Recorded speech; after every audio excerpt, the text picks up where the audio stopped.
اللهم اهدنا فيمن هديت، وعافنا فيمن عافيت، وتولنا فيمن توليت، وبارك لنا فيما أعطيت، وقنا برحمتك واصرف عنا شر ما قضيت، إنك تقضي ولا يقضى عليك، إنه لا يعز من عاديت ولا يذل من واليت، تباركت ربنا وتعاليت، لك الحمد على ما قضيت ولك الشكر على ما أعطيت، نستغفرك اللهم من جميع الذنوب والخطايا ونتوب إليك.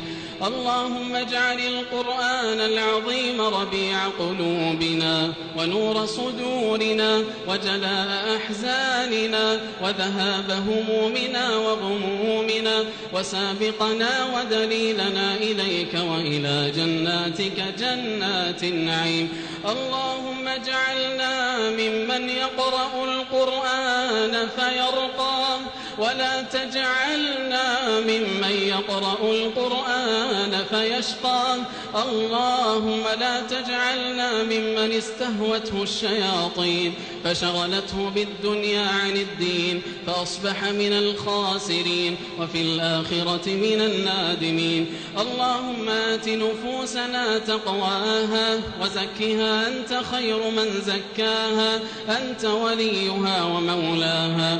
اللهم أصلح لنا ديننا الذي هو عصمة أمرنا، وأصلح لنا دنيانا التي فيها معاشنا، وأصلح لنا آخرتنا التي إليها معادنا، واجعل الحياة زيادة لنا في كل خير والموت راحة لنا من كل شر. اللهم إنا نسألك الهدى والتقى والعفاف والغنى. اللهم إنا نعوذ بك من زوال نعمتك وتحول عافيتك وفجاءة نقمتك وجميع سخطك.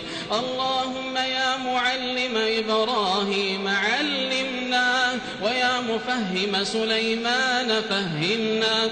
اللهم ارزقنا العلم النافع والعمل الصالح.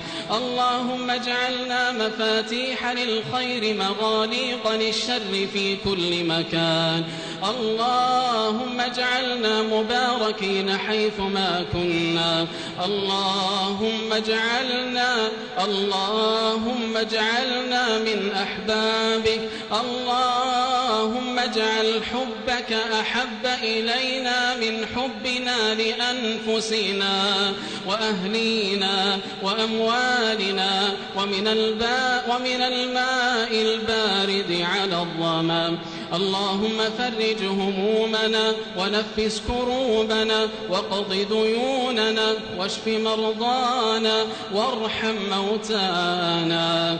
اللهم أصلح ذرياتنا واجعلهم هداة مهتدين غير ضالين ولا مضلين. اللهم أصلح فتياتنا وفتيات المسلمين، وأصلح نساءنا ونساء المسلمين، واجعلهن طاهرات عفيفات لربهن طائعات ولسنة نبيك صلى الله عليه وسلم متبعات، وبالصحابيات مقتديات هاديات مهديات.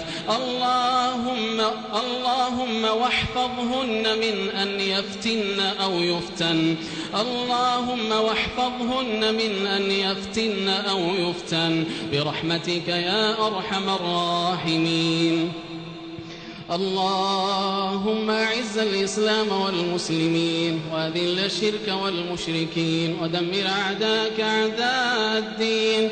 اللهم كن لإخواننا المستضعفين في كل مكان. اللهم إنك تعلم من حالهم ما لا نعلم، وترى من حالهم ما لا نرى، وتسمع من أنينهم وشكواهم ما لا نسمع. اللهم إنك قلت وقولك الحق، ألا إن نصر الله قريب. اللهم إنا نسألك لهم فرجا عاجلا ونصرا قريبا. اللهم اضرب الظالمين بالظالمين الظالمين وأخرج المسلمين من بينهم سالمين.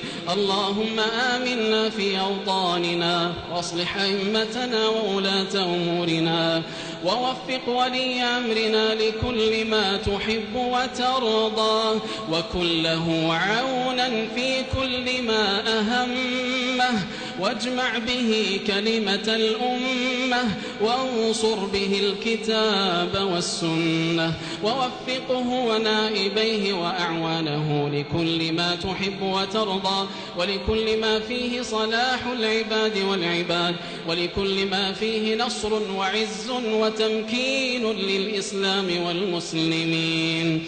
إلهنا وربنا هدأت العيون وهجعت الجفون وغارت النجوم وأنت حي قيوم. اللهم إنك ترى مكاننا وتسمع كلامنا وتعلم سرنا وعلانيتنا لا يخفى عليك شيء من أمرنا. نحن الفقراء بين يديك، نحن المقرون المعترفون بذنوبنا. سيدنا ومولانا زلت بنا عن سبيلك الأقدام وغرقنا في لجج المعاصي والآثام. لمعروفك تعرضنا ولبابك طرقنا ومن فضلك سألنا. ما عصيناك إذ عصيناك ونحن بعذابك جاهلون ولا بعذابك مستخفون ولكن سولت لنا أنفسنا وغرنا سترك المرخى علينا فعصيناك بجهل وخالفناك بجهل. ربنا إننا وإن عصيناك فإننا نحبك. ربنا إننا وإن عصيناك فإننا نحبك ونخاف عقابك ونخشى عذابك ونرجو رحمتك.